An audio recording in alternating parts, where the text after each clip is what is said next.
halkani waa janaalkeena runta wararka qodobada warkeena aad ku daawan doontaan waxaa ka mid noqon doona sargaal muhiim ah oo ka tirsan NISA oo gebi ahaanba xilka qaadis uu ku sameeyo wasiirka amniga madaxweynaha hore uga tirsanaa maamulka Puntland oo eedeyn u jeediyay madaxweynaha maamulka Puntland iyo Cali Yara Cali oo markan dhibaatooyin la kulmaya ee shacabka Muqdisho oo eedeyn u jeediyay iyo xaaladaha guud ee waqtiga kan dalka isbedelada ka jiray Fahad Yaasiin oo u orday dhanka iyo Rooble maxaa keenay in Fahad Yaasiin uu garabka farmaajo uu ka baxo wararkaasi warar kale ayaan daawadayaal janaalkeena runta wararkeeda kugu soo gudbin doonaa haddaba daawade haddii aad janaalkeena runta ku cusub tahay janaalka subscribe noo saar isla markaana like iyo share iyo commentiga wararkeena noogu dadaala waadna mahadsantihiin aan ku bilaawo qodobka ugu horeeya ee warkeena wararkii ugu dambeeyay ee soo baxaya waxay sheegayaan in gudoomiyaha gobolka Banaadir xilka qaadis lagu sameeyo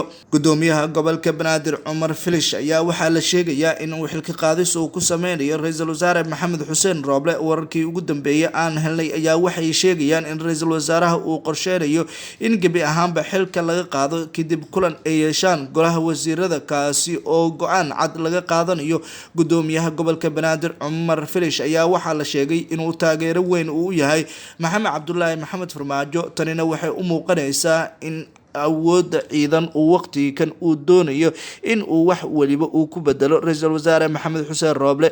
gudoomiyaha gobolka Banaadir ayaa xilka qaadistani degdeg ah waxa ku sameeyay ra'iisul wasaare Maxamed Xuseen Rooble kadib markii shirkii golaha wada tashiga qaran ee Muqdisho ka dhaceen qodobo dhowr ah oo ra'iisul wasaaraha uu soo bandhigay uu ka soo horjeestay gudoomiyaha gobolka Banaadir gudoomiyaha xilkan laga qaadayo ayaa sanadihii ugu dambeeyay ku xirnaa tiimka Maxamed Cabdullaahi Maxamed Farmaajo tanina waxay in culays xoogan waqti kan Cumar Filish ay soo wajahayso maadaama uu horay uga mid ahaa tiimka ra'iisul wasaare Maxamed Xuseen Rooble ka soo horjeeda inkastoo waqtiga kan xaadirka ah oo la sheegayo in gudoomiyaha gobolka Banaadir xilka qaadistan lagu sameeyo ee noqon karto mid cawaaqib xumo ka dhalan karto haddana ra'iisul wasaaraha iyo golihiisa wasiirada ayaa qorsheynaya in ay gabi ahaanba ay ka taqlusiyaan tiimamka kala duwan ee waqtiga kan taageera madaxweynihii hore ee Soomaaliya Maxamed Cabdullaahi Maxamed Farmaajo madaxweynihii hore ee Soomaaliya Maxamed Cabdullaahi Maxamed Farmaajo ayaa culays kala duwan waqtiga kan la kulmaya iyadoo sidoo kale Yaasiin Faray xilka laga qaadi doono kadib khilaaf adag ee soo kala dhaxgalay isaga iyo wasiirka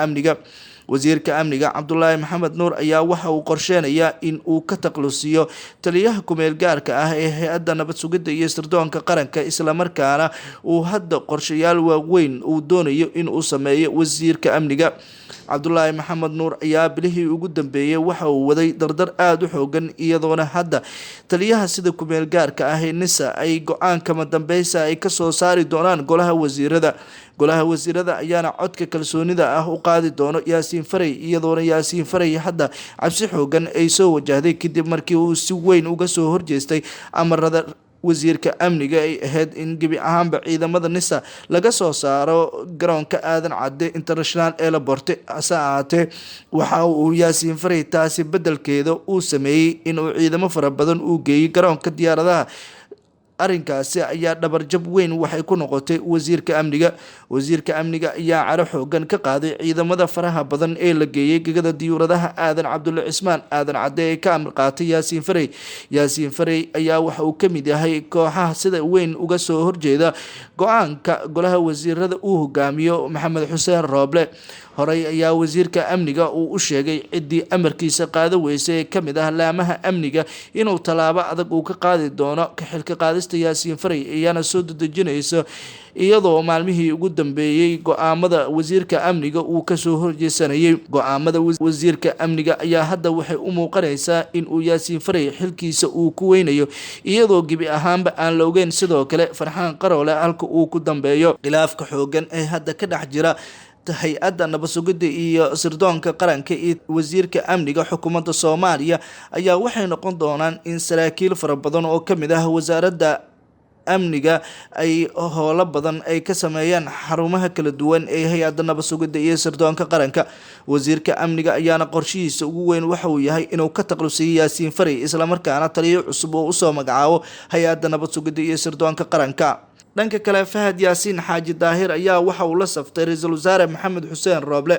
milkiilihii dowladda farmaajo ayaa hadda waxuu ka mid noqday tiimka ra-iisul wasaare maxamed xuseen rooble. warar hoose aan helnay ayaa waxay sheegayaan in gebi ahaanba Fahad Yaasiin Xaaji Daahir uu ka mid noqday islamarkaana uu taageero cad u muujinayo ra-iisul wasaaraha dalka kadib markii doorashada Soomaaliya la aadayo waqtigan xaadirka ah. Fahad Yaasiin ayaa qalqaashanaya in uu helo kursigiisa xildhibaan ee beeshiisa maadaama ra-iisul wasaaraha dalka isaga khilaaf xoogan uu kala dhaxeeyo. hadda laakiin Fahad Yaasiin ayaa siyaasadiisa u weeciyay dhanka iyo ra-iisul wasaare Rooble. qorshaha Fahad Yaasiin ayaa waxa uu yahay mid la yaab ku noqday qeybaha kala duwan ee siyaasiyiinta Soomaaliyeed maadaama Fahad hadda uu yahay shakhsi doonaya in la soo doorto beeshiisa uu hadda si weyn ugu qalqaashanayo inuu kursigaasi uu helo.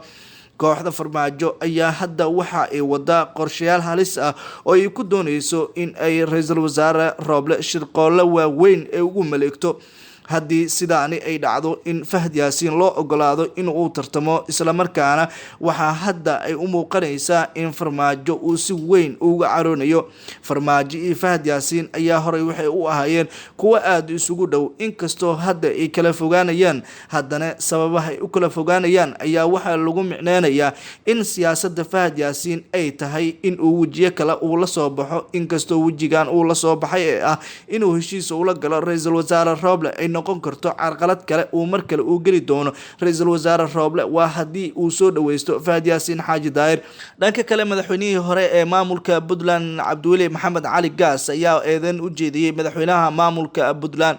Cabdiweli Maxamed Cali Gaas madaxweynihii hore ee maamulka Puntland ayaa waxa uu si cad u sheegay in waqtigan loo baahan yahay in wax waliba laga gudbo islamarkaana madaxweynaha maamulka Puntland uu ku adkeysanayo go'aamo qaldan. Cabdiweli Maxamed Cali Gaas ayaa sheegay in uu rajada ugu wanaagsan uu leeyahay ay tahay in mar waliba Puntland ay noqoto meel nabadeed islamarkaana dagaalo ay Puntland dani ee ugu jirin sida uu sheegay hogaamiyihii hore ee maamulka Puntland. Cabdiweli Maxamed Cali Gaas ayaa waxa uu ka mid yahay odayaasha dhaqanka ee waqtigan doonaya in wax waliba la xaliyo. ra-iisul wasaarihii hore ee Soomaaliya ahna madaxweynihii hore ee Puntland Cabdiweli Maxamed Cali Gaas ayaa sheegay in qofkii madaxweyne ka noqdo Puntland uu la mid yahay qof naar ku jiro. Cabdiweli Gaas ayaa waxaana uu sidoo kale tilmaamay in madaxweynaha Puntland uu had iyo jeer uu noqonayo mid shido iyo dhibaato badan mar waliba galaya iyadoona loo baahan yahay in wax waliba si nabad ah lagu xaliyo. hase ahaatee dani uu doonayay in wax waliba uu xoog ku maquuniyo taasina ayna caqli gal ahayn sida uu sheegay hogaamiyihii hore ee maamulka Puntland. Cabdiweli Maxamed Cali Gaas ayaa sidoo kale qiray in ay waqtigan ay ku dadaalayaan sidii gebi ahaanba dagaal mar kale uga dhici lahayn deegaanada maamulka Puntland isagoona soo hadal qaaday dagaaladii maalmihii ugu dambeeyay ka dhacay qeybo kamid ah deegaanada maamulka Puntland gaar ahaan magaalada Boosaaso uu ahaa mid saameyn fara badan isu socodka qeybihiisa kala duwan ku yeeshay taasina ay dan ugu jirin dadka shacabka ah sida uu sheegay madaxweynihii hore ee maamulka Puntland. Cabdiweli Maxamed Cali Gaas, Cabdiraxmaan Sheekh Maxamuud Fareele iyo Cumar Cabdirashiid Cali Sharmaarke ayaa dhammaantoodba waxay waqtigan xaadirka ay ku dadaalayaan inay dejiyaan dagaalada kala duwan ee maalmihii ugu dambeeyay ka dhacay qeybo kamid ah deegaanada maamulkaasi. dhanka kale dadka reer Muqdisho ayaa ka jawaabay handadaada Cali Yare iyagoona ay sheegeen in dibadbaxyada ay xor u yihiin. shacabka ku nool magaalada Muqdisho ayaa jawaab kulul siiyay gudoomiyaha amniga gobolka Banaadir Cali Yare Cali iyagoona sheegeen in ay dibadbaxooda cid hor istaagi karto waqtigan ay si jirin. shacabka ayaa qaarkood waxay yihiin kuwa aad uga soo horjeeda Maxamed Cabdullaahi Maxamed Farmaajo. dibadbaxanina waxaa lagu wadaa in magaalada Muqdisho waqtigan uu ka dhaco. dibadbaxan haddii uu Muqdisho ka dhaco dalka ayaa waxa u muuqanaya in xaalad adag geli karo inkastoo Farmaajo iyo kooxdiisa ay waqtigan ay maleegayaan in ciidamo ay u adeegsadaan in gebi ahaanba dibadbaxaasi la kala diro. hase ahaatee warar hoose aan helnay ayaa waxay sheegayaan in dibadbaxani ka dhacaya daljirka daahsoon ay kor ay ka joogi doonaan ciidanka badbaadada qaran. ciidamada badbaadada qaran ayaa waxaa la sheegayaa in hadda qeybo kamid ah daljirka daahsoon ay hadda ay la wareegeen iyagoona wararka ay tilmaamayaan in ay ciidamada badbaado qaran ay waqtigan ay doonayaan inay samata bixiyaan shacabka Soomaaliyeed maadaama Caliyare iyo sidoo kale Farmaajo